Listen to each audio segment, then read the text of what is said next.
Don't trust Air LIngus with car hire.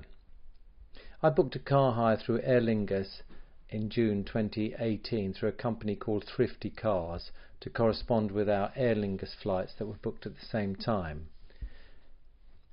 It was for a medium-sized car for 5 days at a cost of £98.58. Now, I don't have a credit card myself, and I was travelling with my wife, and we've hired cars on numerous occasions, and if one was required, we've always used hers.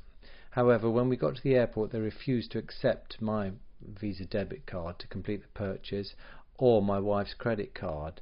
They said it was not in the same name as the original purchaser, and refused to proceed with the hire unless we paid an additional £105.21. So instead of the car hire being £98.58, it was now £203.79. I asked if the whole hire could be transferred to my wife and she be the named driver, but this was not acceptable either. And of course, you're at an airport and you've just arrived, and I believe it was an extortionate amount of money. Of course, you're in a very vulnerable situation that you want to get on with your holiday. We regularly book with British Airways and often book car hire and hotels with them. We've never been disappointed by the quality of their recommendations. Sadly, I don't feel I can trust Air LIngus anymore because of this awful experience with Thrifty Cars, more than doubling its fees to hire the car. We had generally a good experience with Air LIngus, but it was completely undermined by a poor management decision to associate with a less than ethical car hire company.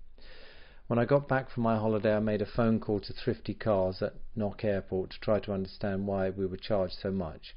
Ultimately, there was no apology except rules are rules, and the final indignity came when several weeks later there was an extra £16 on my phone bill for the 16-minute phone call to discover that they had put these calls on a sneaky premium rate. A car hire fee of £98 went to £219, and a lot of time and hassle. I would recommend you avoid Thrifty Cars and avoid Air LIngus car hire website because I don't believe their recommendations are good. I hope this is helpful.